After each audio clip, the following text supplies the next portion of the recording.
This podcast is a production of OPENPediatrics, an open access online community of healthcare professionals sharing best practices from around the world. Visit openpediatrics.org for more. Welcome to the Open Pediatrics World Shared Practice Forum podcast. I'm Dr. Jeff Burns, Chief of Critical Care at Boston Children's Hospital and Harvard Medical School. It is a great privilege to have with us today Dr. Martin Kneyber.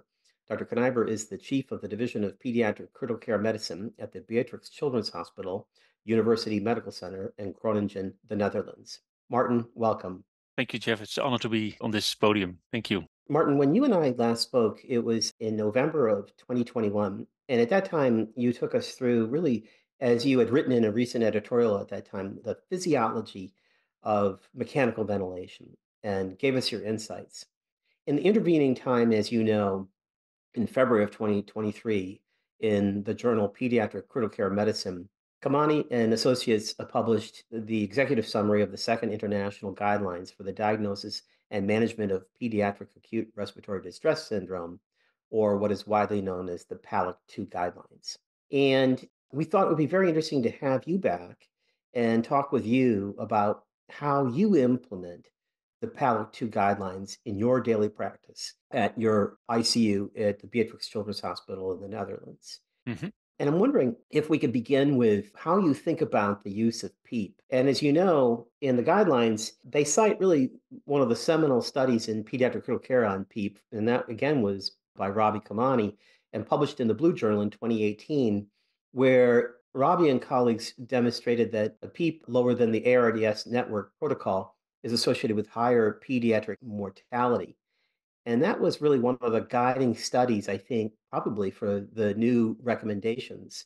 And as you know, in the PALICC-2 guidelines, published again in February 2023 issue of Pediatric Critical Care Medicine, the PALICC-2 guidelines recommend that PEEP levels should be typically maintained at or above the lower PEEP higher FiO2 table from the ARDS network protocol. And I'm wondering, in your practice, how do you think about the utilization of PEEP in pediatric acute lung injury? Yeah, the issue of PEEP, it's a really fascinating issue and subject to heavy scientific debate, not only among us in the pediatric critical care community, but also in the adult critical care community. I mean, even the adults still don't know what the best way to set PEEP is. And we learned from this data from Robbie Kamani. It was a two-center study from CHLA and from CHOP that being off the grid was associated with higher mortality. And then in the PARDS study, which followed the publication of the first PALICC guidelines, where it was examined, okay, how often does PARDS occur according to our new guidelines, and what are people doing in terms of ventilator management and in terms of ancillary treatment. The same observation was made. So the more off the grid you were, the patient was, the higher the likelihood of higher mortality. If we go back a little bit to the PEEP FiO2 grid, it's a grid that was developed by the adults, by the ARDS network group, as you rightfully say. And as far as I can remember, it's not a really validated or grid or based on any physiology. I think it's a grid that people sitting around the table came up with. So the question is, how valid is this grid in relation to physiology, in relation to lung mechanics? Having said that, the data that we have so far, because we don't have randomized controlled trials regarding PEEP like the adults, albeit that most of the adult trials didn't show any benefit of using higher PEEP. And for example, the ART trial, where higher PEEP setting according to the grid in combination with lung recruitment maneuvers resulted in adverse outcome in those subjects. The pediatric data that we have so far is the data from Robbie Kamani and his group and from the PARDS study. And the nice thing about the PALICC recommendations, the updated versions, is that they are really based on what data do we have? How can we give a little bit more scientific rigor to our recommendations and not just expert opinion, Delphi consensus, whatever. So this is the best data that we have out there. It was heavily debated among the group because there is a global difference in interpretation of the grid. The grid is seen as often used in North America and Canada, and in other parts of the world it's less used. Some people say you may use esophageal pressure manometry, for example, to titrate your level of PEEP, but in adults it hasn't shown to confer an outcome benefit. So in the end, what we came up in the PALICC with, and I think this is the approach that we do in our unit as well, is to use the grid as a starting point. So not necessarily saying, okay, this is the way you should go, but when a patient comes in and you identify PARDS and you diagnose PARDS, and after 4 hours you stratify PARDS based on is it mild, moderate, or is it severe. Use the grid as a starting point for setting the PEEP, and then further titrate PEEP, finding the balance between oxygenation and hemodynamics. And that titrating is, I think, really important because not all lung diseases are recruitable. So not all patients respond very well to increasing PEEP. So what we do in our unit is we set the level of PEEP. We try to get a little bit according to the grid. And then we're going to titrate it, looking at compliance, looking at dead space, looking at oxygenation metrics, hemodynamics, and then trying to find that sweet spot of the PEEP setting. And I think that's taking the PALICC recommendations into account, the recommendation and the tools that we have at the bedside available now, at least for now, probably the best way to go. So compliance measurement, oxygenation, hemodynamics, titrate level of PEEP. And if, for example, is a patient in a pressure-controlled mode of ventilation, and with increasing PEEP, compliance improves, tidal volume improves, then you know this patient is a responder and that patient benefits from higher PEEP. If compliance doesn't improve and tidal volume doesn't increase, you know this patient is a non-responder and doesn't benefit from higher levels of PEEP and probably has more negative effects from higher levels of PEEP. I think that's a little bit the approach, taking the starting point of the grid and then titrate. And that's the message that the PALICC group is sending out. And if I could, for our listeners, you pretty much stick to the ARDSNet protocol grid, lower PEEP, higher table. And the anchoring points to remind our listeners are at 40% FiO2, the ARDSNet network table recommends the PEEP of 6 to 8, and at 60% FiO2 recommends a PEEP of 10, and at 100% FiO2 recommends a PEEP of 18 to 24. Is your practice at Beatrix Hospital in the Netherlands pretty close to those anchoring points on the table? Yeah, it is. Yeah, I think, and for children younger than 1 year of age, we use a little lower level of high PEEP in the upper range with FiO2 of 1.0. It's about 16 to 18, but that's our starting point. And then further on we titrate. So we look, okay, the patient is on 0.6. The table recommends this level of PEEP, and that's where we start. Martin, thank you for that. And now, could I turn to another topic to ask how you implement this in your practice at the Beatrix Hospital in the Netherlands? And that is the concept of driving pressure. And as you know, this receives a lot of attention in the literature, but putting it into practice is often less discussed. And to remind our listeners, the driving pressure, the delta P, is the plateau pressure minus the PEEP, or it's the tidal volume divided by the respiratory system compliance. And guidelines again refer to one of the seminal studies on driving pressure, which was Amato and colleagues in the adult literature reported in the New England Journal in 2015, entitled Driving Pressure and Survival in the Acute Respiratory Distress Syndrome. And in this study, again in adults with ARDS, they found that driving pressure was more influential on mortality than any other variable of mechanical ventilation. And in the PALICC-2 guidelines, they make this clinical recommendation. We suggest limiting driving pressure to 15 centimeters of water as measured under static conditions for patients with PARDS.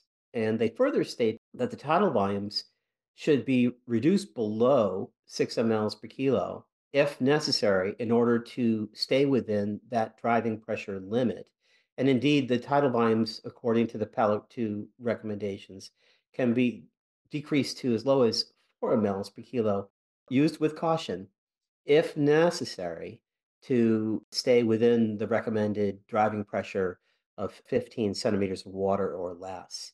And so my first question is, do you measure driving pressure frequently in your management? And if so, how do you use it to guide your management? And do you ascribe to the recommendation of the PALICC-2 guidelines of a driving pressure of 15 centimeters of water or less? Yeah, I think driving pressure is really a hot topic nowadays. As you mentioned, it comes from the Amato study, and that threshold of 15 centimeters of water comes out of his study.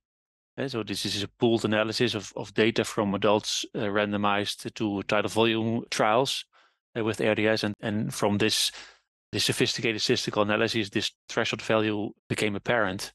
The recommendation is in the PALICC-2 guidelines because we were discussing at some point, traditionally we're talking about volume trauma, large tidal volume, barotrauma, high pressure, but we are moving over the past decades more towards an integration and talk about lung stress and lung strain.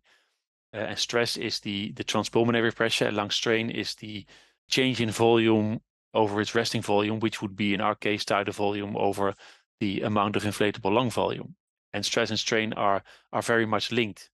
So it's not necessarily anymore now targeting a specific tidal volume. I think we've learned that there is no holy grail in tidal volume, but the tidal volume is variable depending on the disease severity. And this is where driving pressure really fits in, because driving pressure, from the original concept, as you said, tidal volume normalized to lung compliance. So the sicker the lung would be, the lower the lung compliance would be, the lower the allowable tidal volume should be.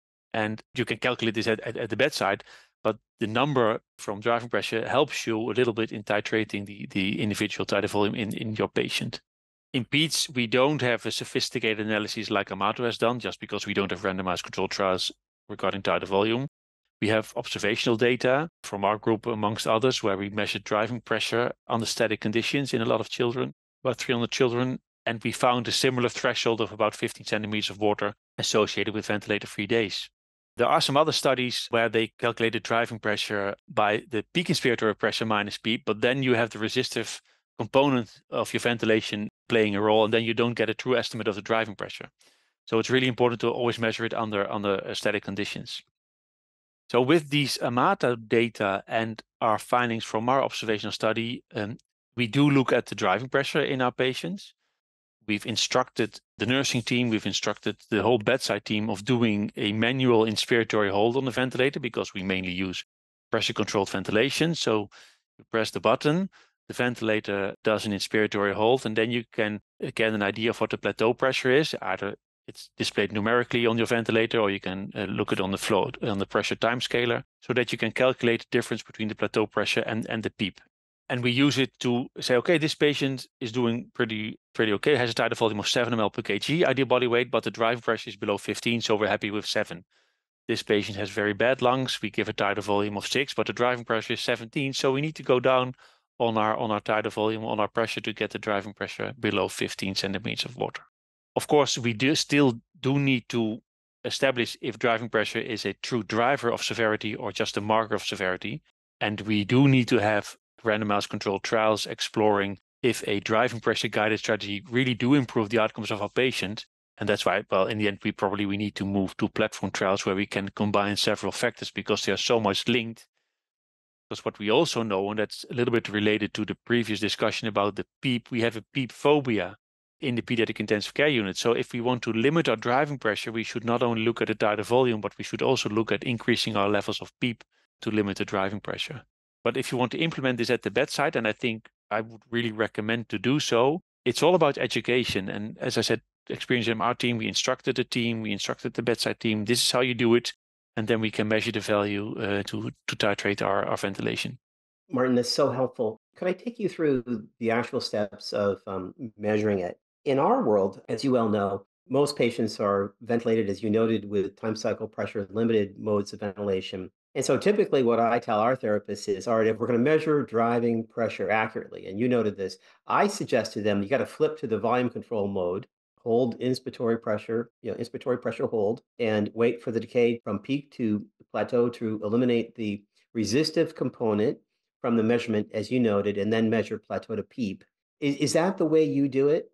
We do an inspiratory hold in pressure-controlled ventilation. We do it manually. We do use volume-controlled ventilation, but mainly in the older children, so that we get the plateau pressure. I think there is some data, I think it's from another Yea, where he compared the plateau pressure when it was measured in a volume-controlled mode of ventilation and in a pressure-controlled mode of ventilation. And I think he found in that study a pretty good correlation, meaning that if you do it on pressure-controlled ventilation with a manual inspiratory hold, you get a pretty adequate reflection of what the plateau pressure is. Now, there are lots of technical issues because most ventilators, some differ in their hold and some will not allow you to do a hold if a patient breathes spontaneously. But the main message is it's in pressure controlled, you can get a really good estimate of plateau pressure. Martin, that's wonderful. One more time about that study you just cited. Yeah, it's the study from another Yeha's group, and Yeha is spelled Yehya, published in Pediatric Critical Care Medicine 2022, the March issue. First author is Dr. Patel. And in that study, they looked at the levels of agreement in pressure control ventilation, zero flow. So the flow was really back to zero. Look at what the pressure then was. And then subsequently measured plateau pressure in volume controlled and concluded that if you are at zero flow in pressure controlled, you get a really good estimate of the actual plateau pressure, helping you to calculate driving pressure. That's very helpful. And now that you say that, I did hear Nader talk about that study at a recent meeting, and that's very helpful to know. One last question on this. How often do you measure driving pressure, let's say on a given day on a patient ill with PARDS? If a patient has moderate to severe PARDS, we try to do it at least once per nursing shift, so which is an 8-hour nursing shift. But if it's necessary to do it more, we do it more. It really depends on the severity of the patient. Could I take you yet to another topic? And this topic concerns the use of neuromuscular blockade, especially perhaps in relation to averting patient self-inflicted lung injury or so-called P-SILI. And when you and I spoke last time, this is another topic that gets a lot of recent discussion in literature, but the discussion about how we measure it and monitor for it in practice is less frequently commented on. And again, P-SILI, patient self-inflicted lung injury, is a situation where we've encouraged the role of spontaneous breathing in acute hypoxemic respiratory failure with the use of high-flow nasal cannula and or non-invasive ventilation, and appropriately so, in many instances, being able to treat it without intubating the patient. But in those instances where the patient is breathing spontaneously, does have significantly low lung compliance in the setting of acute hypoxemic respiratory failure, there can be very intense and large swings in inspiratory effort, leading to large swings in transpulmonary pressure and lung stress that you just identified, causing inflation with larger volumes than perhaps would be intended in controlled conditions. And it also leads to abnormal swings in transvascular pressure, leading to negative pressure pulmonary edema and has negative effects on the diaphragm. So P-SILI, as we discussed last time, is a real concern. I know we've seen it in our practice and in the adult literature. They are especially keen to monitor it in situations where the PaO2 FiO2 ratio is below 200 millimeters of mercury. That they've identified that as a population at risk. But your thoughts on the use of neuromuscular blockade in conjunction with the PALICC-2 guidelines, and maybe with special reference towards your thoughts on patients with P-SILI or at risk for P-SILI. Yeah, as you rightfully say, P-SILI happens in our patients. We've seen it also. We measure the esophageal pressure swings routinely in our patients. All patients get an esophageal catheter upon PICU admission, and we really see when they show vigorous breathing, we really see those large transpulmonary pressure swings. And it happens in young children also. So it's really something that happens in our patients.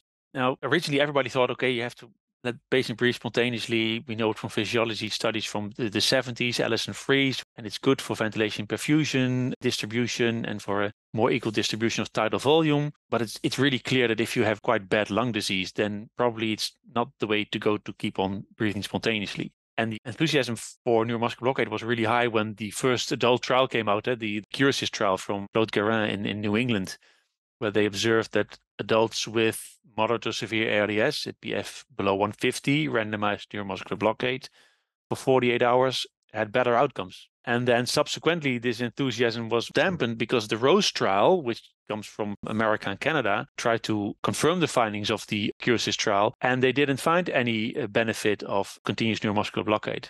In PEEPs, we don't have these trials. We have some small observational studies finding improved oxygenation, but we don't have outcome trials. So it made the recommendation indeed tricky as to, okay, this is what we usually do in practice. If we cannot sedate the patient, then we're going to paralyze the patient.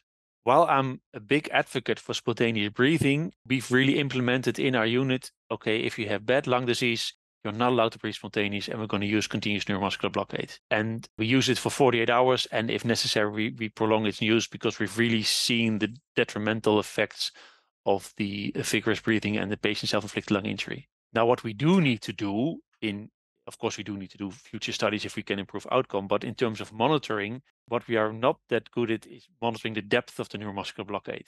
Because there is one fascinating paper from the adults published a few years ago in the Blue Journal from Leo Heunks and his group, where they used partial neuromuscular blockade in patients who were breathing vigorously, and they titrated the doses of neuromuscular blockade to just take away those excessive respiratory efforts. So not completely paralyze the patient, but take away the excessive respiratory efforts, more or less, let's say, mimicking a little bit acquired respiratory muscle weakness. And that's maybe something that's fascinating to study in PEDS as well. So, but for the monitoring, so we try now to implement the train of 4 measurement. So not using a routine dosage of neuromuscular blockade, but titrated to the level, to the train of 4 level, where you use a stimulus on the ulnar nerve and see how many twitches there are. I think it's some anesthesiologists among us, they really know this technique because, well, of course, the downside of using continuous neuromuscular blockade is the muscular weakness that we do see in our patients happening very early on. But right now, I think the negative effects of the P-SILI are more important than the potential negative effects of having a patient on neuromuscular paralysis. I must say that's my personal view as well. I worry that we're not recognizing patients either at risk for P-SILI or developing it. So that leads us to now perhaps the last topic, and we've already kind of touched on it, and that is how do you think about the use of non-invasive ventilation in a patient with evolving pediatric acute respiratory distress syndrome? And how do you think about its use in post-extubation of patients who have been treated for PARDS? That's also a very fascinating topic. My personal view is a bit, let's say first, it's an intervention that's very much cherished by us in the pediatric critical care community. And that's because all of us, we are doers. We want to do something. We are not really comfortable when we are just standing at the bedside and doing nothing. So I think my personal feeling is that there might be sometimes a little overuse of non-invasive ventilation, pre-intubation and post-intubation. The concept really makes sense. You say, okay, if I can support a patient without having to intubate the patient and with all the negative effects of intubation, that really makes sense. But I think we still clearly need to identify, okay, this patient group is going to benefit. You really have to train your team. You really have to make sure that you have all the equipment available, and you really have to be comfortable with applying NIV to become successful. And my take would be, if you don't have that much experience, then don't do it. Because there is a lot of issues with, of course, fitting the mask, leakage, asynchronies, insufficient support, making the patient become more dyspneic, then you're over the hill. So there are lots of issues that we still need to elucidate before we can firmly establish a good role for non-invasive ventilation. And I think the same applies to post-extubation.